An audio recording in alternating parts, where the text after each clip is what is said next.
Welcome, everyone. Good evening, good morning, good afternoon. Welcome to Facebook Live. It is the 17th of December, year 2025. So this is the Facebook Live that is right before the Christmas holiday. So wishing everybody a Merry Christmas, Happy Holiday, and have a joyous holiday season.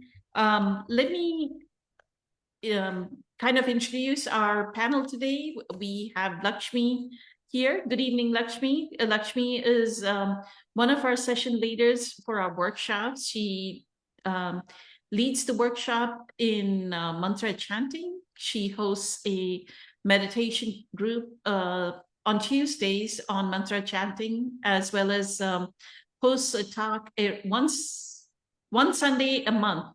She hosts a talk with a Q&A. So if anybody's interested, please contact Lakshmi, and she is always available for our group meditation on our Facebook Live.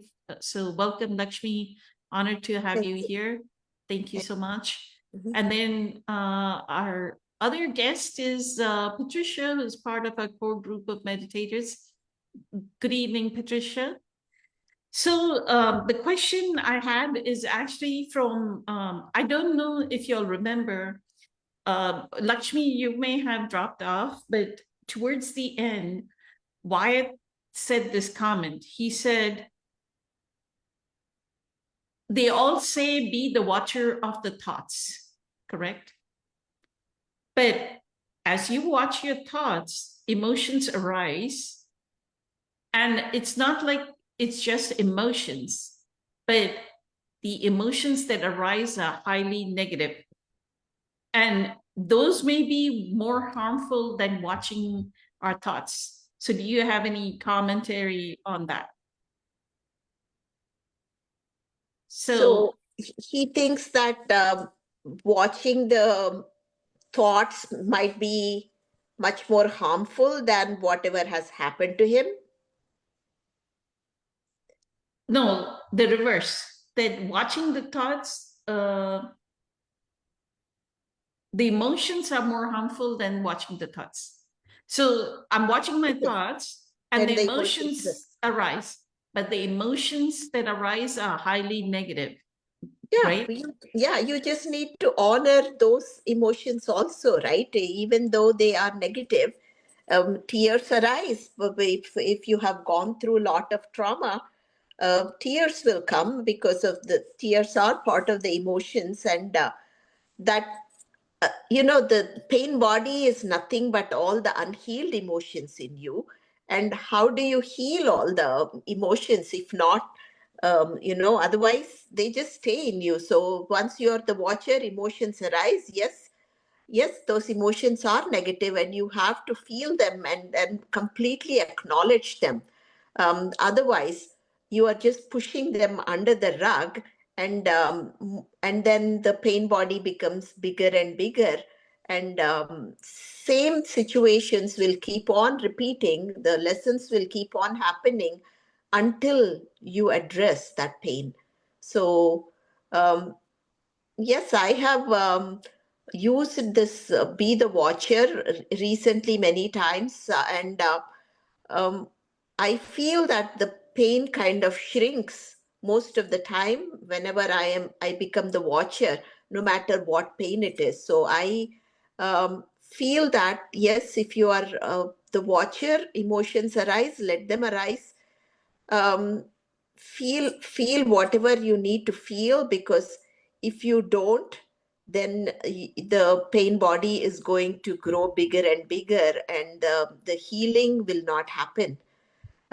It's all part of healing, whether once you are the watcher, whatever emotions arise, it is all part of the, because all the emotions that we have inherited are seeking release through us, because people who have come before, my mother, my grandmother, my great grandmother, great great grandmother, nobody could work on themselves because nobody knew how to work on themselves. So it is just passed on to us, and now the pain has to stop with us, so we are not just handling it off to the future generations. So the only way we can address this pain is to be in the present moment and become that watcher. And yes, it's not easy. Nobody said it is easy, and but that's the only way the pain body shrinks. I give my pain body a name, and I'm like, okay, here you are again. And every time I become that watcher, or in Sanskrit, I call it Sakshi, and I keep repeating myself, Aham Sakshi, I am the witness. And sure enough, I have experimented this on myself many, many times, and the pain body shrinks every time I become the witness. So those are my 2 cents, Poonam. Eternally grateful, Lakshmi. Always sweet and precious. Always great pointers and wisdom in every word that you speak. So thank you, thank you, thank you. Thank you. So one of the things that Eckhart in one of the talks for, I don't know if it is in this teacher or presence course, but what he says is, what did he say? I don't know if you'll remember, I always say that, or Carolyn Mays has this thing, right? That almost like the longitudes and latitudes, like how their lines across, along those, almost like that, there is a consciousness field, or there's a field of energy, right? And Eckhart's pointer was that sometimes what happens is we enter into an energy field that is highly negative. Mm-hmm. Mm-hmm. Right? So it almost is as though the space is steeped with an energy field of negativity. And it may be that there are 1 or 2 people around us that are highly negative, have a heavy pain body, Yes. right? Yes. And then you enter, like we enter that field, and then we are trying to watch our thoughts. And what will arise is high amount of negativity within us, because we are like synchronizing with the negativity around us. Yeah. The other thing I kind of remember is, so we have to be very careful of what environment we are in. True. True. Correct? That the environment itself can be negative. One of the talks that he had with Russell Brand, is it Russell Brand? Maybe. Yeah. They talked about what Russell Brand, so Russell Brand, I think, had a addiction issue. Yes, he did. He did, right? So what Russell Brand was talking about is in England or in London, I don't know if it's in London or in England, there's certain pubs or certain areas where you can feel the negativity in that area, like heavy. He called it heavy energy. Exactly. He called it panpsychism or something, like the energy field of that. Like, you know, some people say, oh, the pyramids are like high vibrational energy, right? In India, the Tirupati, Tirumala, Devasthanam, like when we go to the temple, it's like a high vibrational Even energy, in Sedona, right? even in Sedona, Sedona, there are special vortices or vortex points where you correct. can feel all that energy. Yeah. So they can be high, but what Eckhart is pointing at is they can be low negative energies as well. So we have to be very cognizant. Yeah. Vigilance is needed, right? Yeah. So Yeah. beautiful. And the other pointer that I wanted to, and if we cannot talk about it today, we'll continue in the next conversation, which will be, by the way, on New Year's Eve. And Patricia and Wyatt want me to host a New Year's Eve Facebook Live. Correct, Patricia? So they're so enthusiastic. They want to show up on New Year's Eve to come talk on Facebook Live. So I will host that. What I feel is a lot of the negative emotion is all the non-forgiveness, Lakshmi. Yes, yes. It's a non-forgiveness. If we work towards our forgiveness, that negativity will leave us. And with that, I'll go to Patricia. Patricia, you want to speak? And I'll check if online people said something. Thank you so much. Completely agreeing with Lakshmi. You gotta give your full attention to emotions. Your Because video, we cannot see your video, Patricia. Oh, sorry. That's strange. I just clicked mute button. Thank you. Sorry. So yes, giving attention to the feelings that arise. Not only Eckhart, I guess, tells to drop the story. So I kind of agree with Wyatt, because that's how my experience was when I started to be more of a watcher and wasn't prepped yet what to do with the emotions. The minute something negative, or I was just taken by it.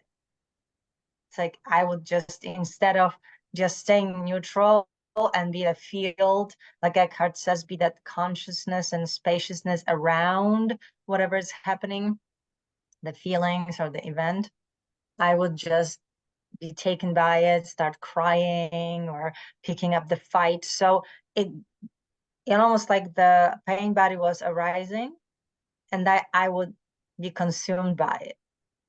And then for a while I said, I don't want to watch it, because I don't want to experience this ever again. I don't want to be that second arrow. I don't want to, I already was traumatized in my childhood. I don't want to relive this. And then I watched more of Eckhart Tolle's teachings and read his books, and Thich Nhat Hanh, all the way up to his death. I was like watching really and listening to his teachings on YouTube. And what I liked when he was talking about treating, like Eckhart said, the pain body or whatever feelings are arising as a baby. Like that actually worked for me, this visualization, like metaphor, because I remember just like my baby was crying, so I just hold it. So just by giving it attention, it would stop. Like sometimes you don't know what was going on or why the feeling arose, but just sitting with it. And even during the reading that I was reading the book Presence Process, but Michael Brown, right? No, I don't remember the author. I think it is Michael Brown. Right? I think that's sitting, like unconditionally giving that unconditional attention, love to whatever is arising. It's interesting how it comes up.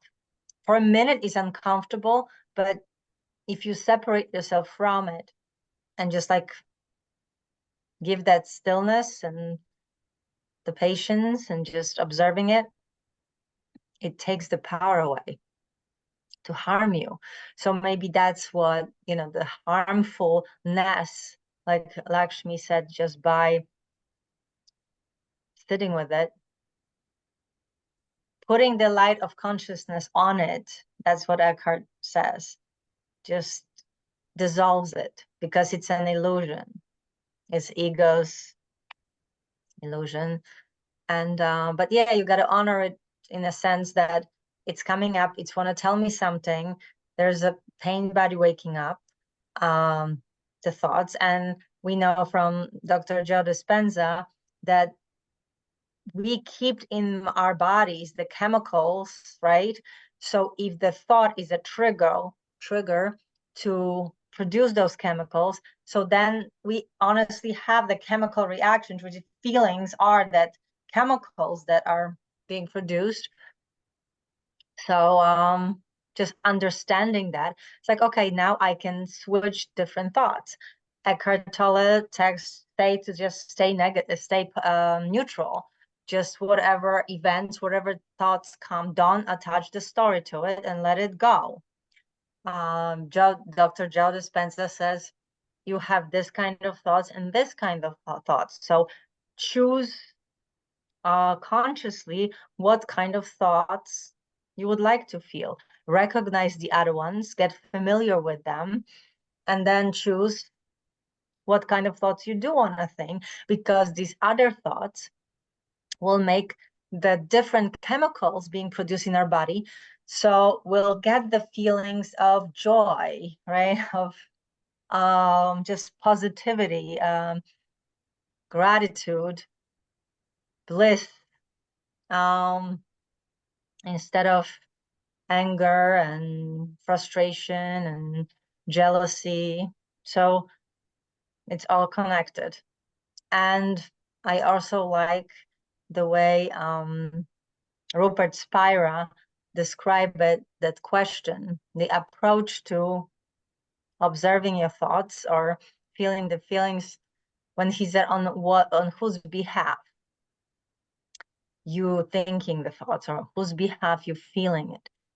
The minute I ask myself this question, all of a sudden I'm getting in touch with this amazing oneness, right?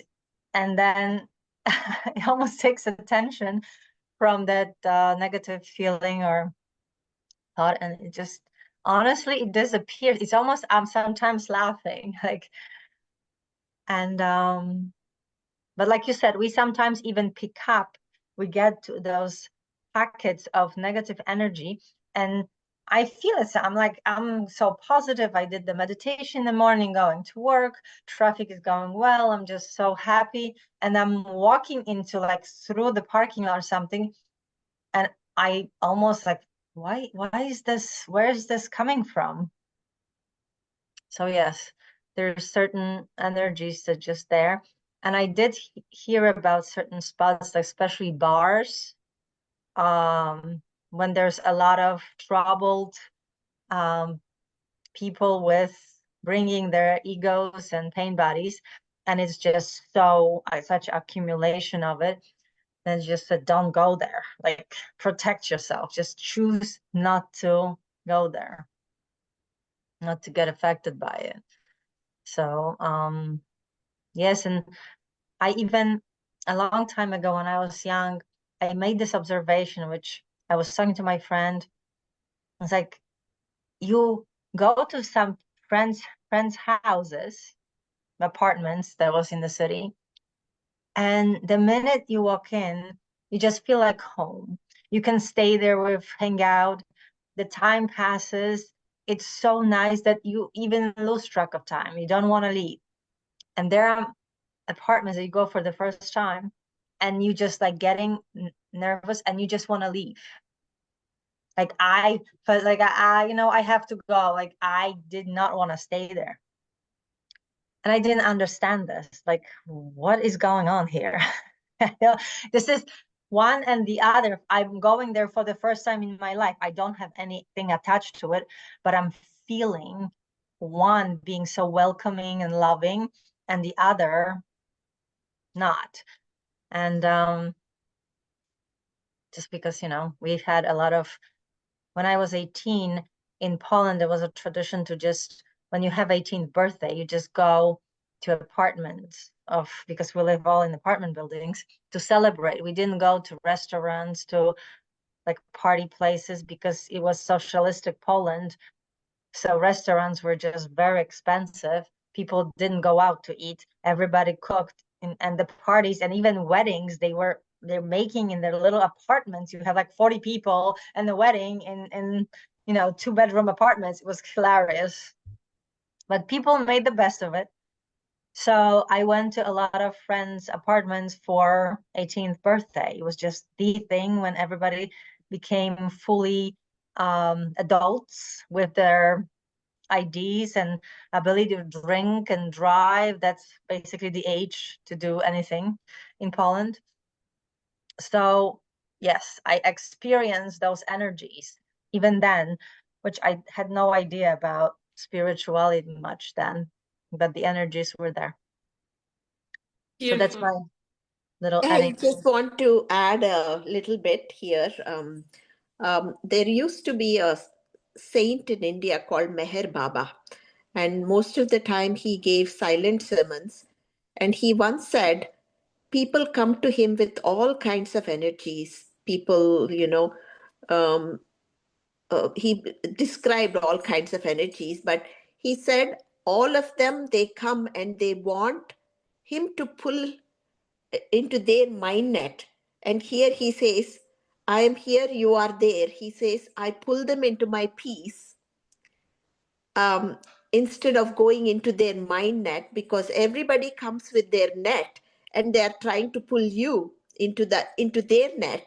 And he says, no, I see you there, but I would rather pull you into my peace instead of going into your mind net. So when we are not conscious, if somebody comes to you with that heavy energy without even knowing, you just get pulled into that. But the more conscious you stay, because I use his mantra, because sometimes people come to me with their heavy sadness and they sit and cry, and I keep on chanting to myself, I am pulling you into my peace, instead of climbing into your um, um, yeah, yes. Thank you. That's so amazing. Thank you so much, Lakshmi. That's exactly, yes. Grateful, Patricia and Lakshmi. So grateful for the pointers, Patricia. Thank you so much. So I wanted to ask Lakshmi, since we touched upon the non-forgiveness, so talking about forgiveness, and Dr. Joe Dispenza, he recently did a Dr. Joe Live. In the Dr. Joe Live, he talks about forgiveness just being, I mean, this person was asking him, how do I mean, I think her mother was the one that caused her trauma, and she said that she hated her mother. And Dr. Joe Dispenza's advice, and I mean, it was a long advice, but he always says forgiveness is all about overcoming the emotion. Yes. Correct? Yes.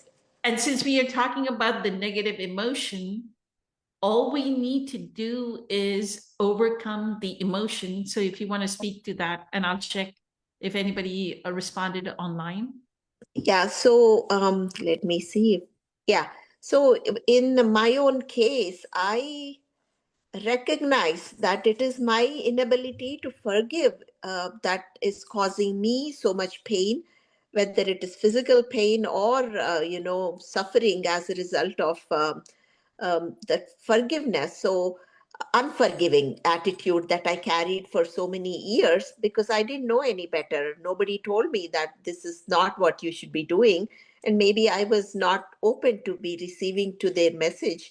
So once I learned how important it is to stay in the present moment, I kept going. I started becoming more and more aware of my thought patterns, and I used to even keep a note of how many times I would go into the past or future, and most of the time I was stuck in my past. And just becoming aware every time, okay, there again I went to the past, again I went into the past. So just bringing that, like it's like training a puppy, right? The puppy keeps on running here and there, and you're like, no, you sit here, you sit here. So it is that monkey mind which cannot stay in one place. It keeps on going back and forth. It is keeps on telling you oh, poor you, what have you been through? You know, you are such a nice person, but look at the other person. What did they put you through? And I don't deserve all this, right? That is the victim speaking, you know. So um, whether you deserve it or not deserve it, you know, it is part of the sacred contract. Your growth is just so tied up with this situation and with this person that unless you become more and more aware of your thought patterns and stay in the present moment, you are not going to dissolve all of that. And ultimately, all forgiveness is self forgiveness. Yes, mother might have hurt or father might have hurt a person, but it is how much of the mind energy that is involved in every time, right? Every time that they probably said something mean once, and then your mind replayed it 100 times or 1,000 times over the years. So it's the mind which put you through so much of torture. So you forgiveness is nothing but honoring yourself. You are maybe the mother and father were extremely mean and the abuse was extremely horrible. I am not judging anyone, you know, only they know what they have been through, but there is no point in being stuck there. The only way you can honor yourself and stay in the present moment, and you know, let go of whatever has happened to you, that in itself is forgiveness. Forgiveness is, I don't know who said it, is the violet that gets crushed on your very own heel and it still gives out that fragrance. And that is what we become, right? We become more and more fragrant, or we emanate that fragrance the more we stay present and stay in that acceptance. Yes, things have happened to me, and stay in that surrender mode. So you don't have to like to accept whatever has happened to you. You can say, yes, I don't like what has happened to me, but I accept whatever has happened to me. So the more you accept and stay in this form, a state of surrender, and stay rooted in the present moment. And there are so many teachers these days, you know, for some it may not be Joe Dispenza, for some it may not be Eckhart Tolle, but they may, resonate with Michael Singer, or they may resonate with Thich Nhat Hanh or someone else, right? For everybody, there is a teacher out there with whom they resonate more. So the path is there. We just have to choose that path and love ourselves more and more. I feel ultimately the answer for every problem that we are facing is more and more self-love. Yeah, yeah, those are my 2 cents. Grateful. Eternally grateful, Lakshmi. Thank you, thank you, thank you. Thank you. Thank you. I think it was Mark Twain that said the heel that crushed Crushes the violet. violet is the fragrance that arises from the heel that crushes the violet is forgiveness. Mm-hmm. I think Dr. Wayne Dyer always used to quote that quote. Mm-hmm. Yes, yes. Dr. Wayne Dyer used that a lot. Yes. Exactly. Yeah. So I wanted to kind of everybody may think, what is Dr. Joe Dispenza talking about when he says that we are addicted to the emotion, right? So I wanted to give everyone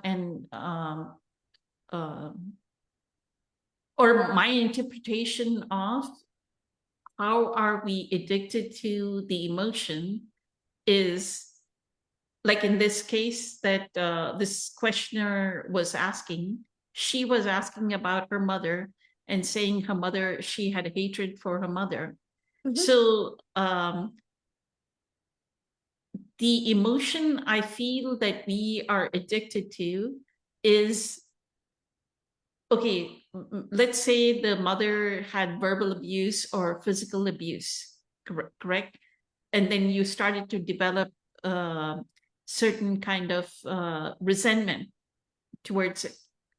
I have a feeling what happens is, and Dr. Joe Dispenza explained it in his own way. He called it some kind of non-declarative memory. Like it's no longer what we start doing as children is we go, this should not have happened to me. I am so small. Mhm. I'm a child. This Mhm. should not have happened to me. Yes. And then we get addicted to the hatred. Yes. We get addicted to feeling self-righteousness out of the hatred for the mother, Yeah. not realizing that that emotion that we are feeling, the hatred that we are feeling, is keeping us quantum entangled with the mother. Correct. Correct. Right? Correct. We are repeating it in our mind over and over again. We're repeating the incident over and over again. Like, let's say on Monday, our mother said something. We're Mhm. repeating it on Monday. We're repeating it on Tuesday. Another month went by. Another 5 months went by. Years went by. Now 30 years went by, and we're still repeating the same. But we are not repeating it to remember the incident. We're repeating it to get the kick out of that emotion, the cortisol and adrenaline that we feel out of the hatred, right? Right. Yeah. We don't know any So- better. Yeah. So what Yeah. I feel is both Carolyn Mace and Sadhguru talk about this karmic memory. That I don't know what Carolyn Mace calls it. Sadhguru calls it karmic. It's like we have the hatred within us. So what we need to heal is our hatred. We don't need to heal the mother. Yes. Correct. Yes. Like the Yes. forgiveness is not about changing anything that the mother did or the father did or whoever did. The change that we need to bring about is my addiction to this hatred. Right. Right. Right. So what we are overcoming, and that's why like if you go to an Eckhart Tolle retreat, or if you go to any of these spiritual retreats, we go to a 7-day event with Dr. Joe Dispenza. Dr. Joe Dispenza has an advanced retreats for 7 days, right?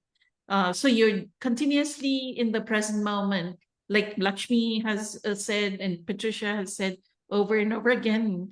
They're trying to, throughout the retreat, they're trying to bring you to the present moment, go deeper into the present moment, go deeper into the present moment, go deeper into the present moment.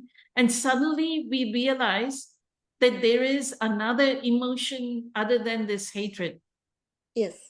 And you Is- realize that you, the same person that you were having that hatred issues with, the more you practice forgiveness, you develop a deeper compassion for that person. You yourself will feel that compassion for that person because you realize what their pain is for them to inflict that upon you.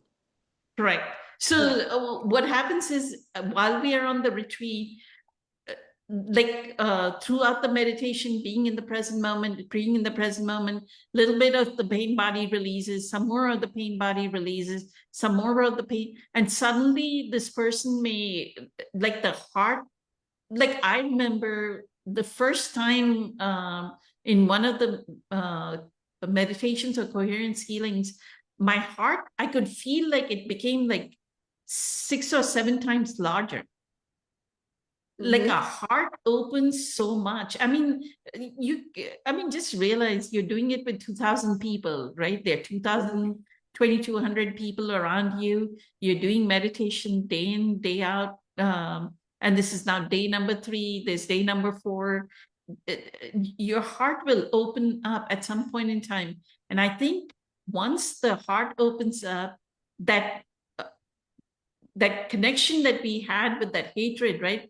We realized that hatred was no longer needed. Yes. There's something else that we can actually there is another elevated emotion that we can actually experience. We no longer need to experience the hatred.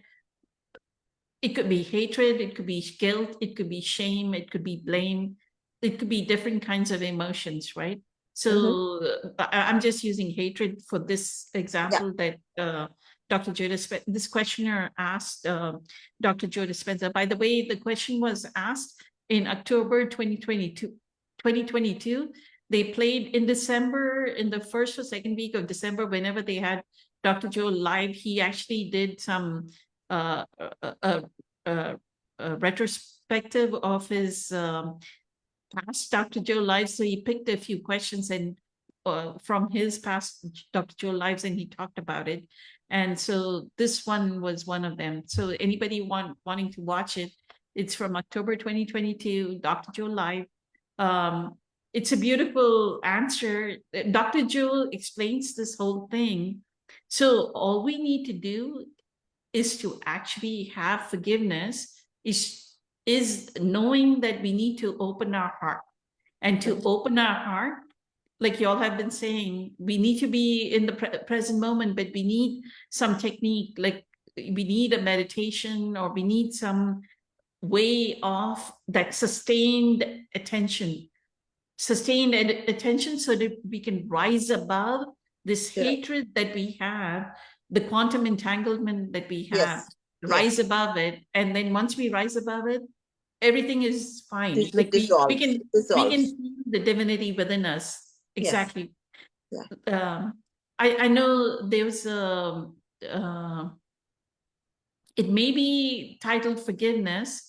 There's a video, there's a short video on YouTube by Dr. Joe Dispenza where he is explaining maybe forgiveness, and he says there's some attendee of his advanced student that she was raped by 3 or 4 men, and during this heart opening that she had. So, you know, we may say, oh, you're just talking about verbal abuse. Yeah, maybe it's easy to do verbal abuse, but what about other kinds of trauma? I have worse kind of trauma, right?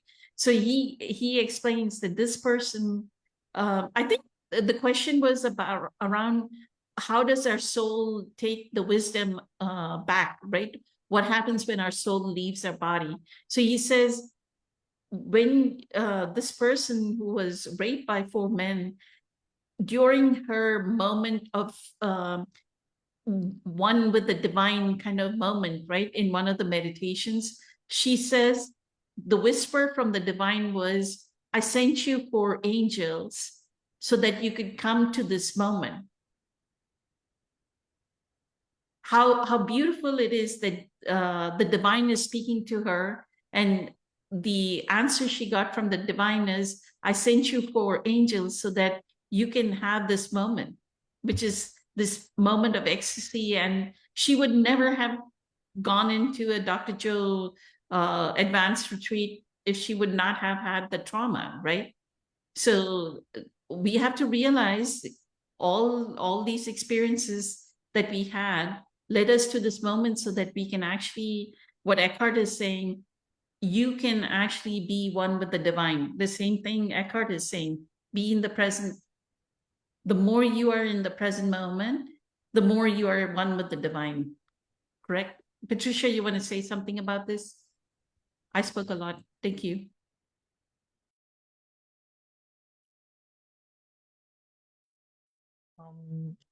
So when you ask Lakshmi, was it can you repeat that emotion thing? We get addicted to emotions? What was the question? Sorry. So what I said in the beginning of the talk was, when Lakshmi was explaining about the negative emotions and why this online, I don't know why he didn't join. So I said the negative emotion is mostly in my knowing of it, out of my spiritual practice. I feel all negative emotion is just non-forgiveness, right? So we started talking about forgiveness because it is Christmas. It's going to be a new year. Let's talk about forgiveness. So I brought up what Dr. Joe's advice on forgiveness is, which is overcoming the emotion. We have to overcome whatever that emotion that we are addicted to, right? And I gave the example, the person that was asking Dr. Joe the question was a woman that said that she had hatred for her mother because there was some kind of, I don't know what had happened, but she had like deep hatred for her mother, and she knew that she needed to forgive, and she was like asking, how do I forgive? And he explained exactly what I said, which is you just need to overcome that emotion. I just gave a little bit more explanation of how do we actually get addicted to that emotion. Correct? Yes, thank you. So there's so many pieces of that we can look at this topic, and forgiveness is a huge one for me, because I think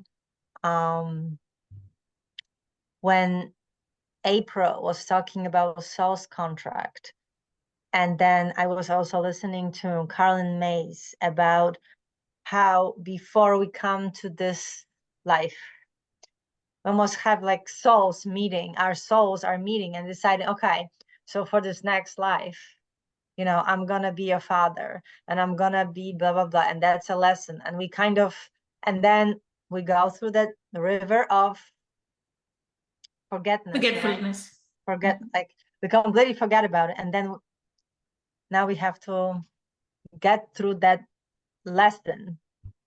So, and by the way, I just wanted to qualify, the river of forgetfulness is about our soul forgetting its true nature, that it is one with the divine. So we have to go through, the soul was divine. It said it was going to select all these lessons. That's what Patricia means. And then it goes to the river of forgetfulness, according to Carolyn Mays, and then takes birth into a human body. Go ahead, Patricia, sorry. no, thank you for adding to this, because I sometimes like assume that everybody knows what we're talking about. Exactly. And I know that people don't know, so I was trying to explain. Go ahead. And so I looked at my dad that way. And when April said there's only love, and how difficult it is for someone to take this role in your life of being someone you hate. Like, it's not, you know, everybody would want to be loved. I want to be this amazing person that everybody loves.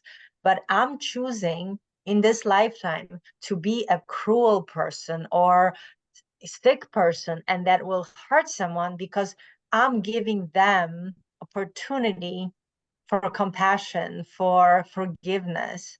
So my father became, in my eyes, the biggest teachers for me. And I actually realize how much on the soul level he loves me, because he chose to be that person in my life and in people around me lives that honestly he's hated. He's so like, oh my God.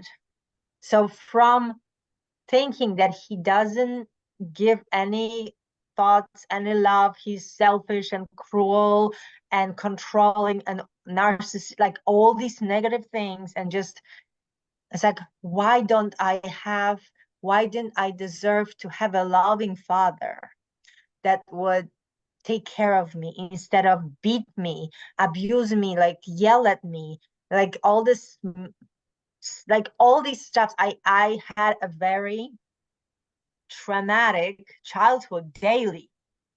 It wasn't just one event, it was just constant, like. And then this realization was that, oh my God, he must have loved me so much that he chose to be that, so he can show me that the biggest lesson of forgiveness, compassion, and unconditional love for myself and then for him. So my heart, and that happened during Dr. Joe Dispenza's Center of the Magnet. At some point, my heart opened so much that I only saw love towards everybody in my life. Before that, I could pick up, any person and just say, One second. Lakshmi, you want to wish everyone? Yeah, wishing Patricia and you and everyone a very Merry Christmas, because I have to do my yoga right now. So thank you all. And thank you, Lakshmi, so Lakshmi. much, thank and you. happy Bye. holidays. Bye. Bye. Happy Merry holiday Christmas. season. Merry Thank you. Christmas. Merry Christmas. Go ahead, sorry. But talking about Merry Christmas, you and Lakshmi don't celebrate Christmas, right? Yeah. Yeah, you just wishing. I do. So thank you. Is there any holiday that during that time of the year that you celebrating, or it's a different calendar? I don't celebrate any holiday, but continue on what you were saying. Sorry, I distracted you. That's okay. So yes, forgiveness is definitely huge, and the biggest one that opens your heart and just let you see just love. And that's the biggest heart opener. But getting to that level, like really sitting through meditations, going through this, you got to do the work. Many of the spiritual teachers will say that the way out of that conditional programming is through, which is you got to overcome or get familiar with all the patterns to overcome it, because you got to be aware. Like, you can't be ignorant, because then they will automatically run your life and get you more and more honestly sick, because every spiritual teacher sees that first, we live through that energy, and if we don't heal, our bodies will pay for it. We become sick with certain symptoms and conditions and illness because our body cannot withstand that negativity for long. And it's just that stress, fight and fight constant, and at some point it breaks down.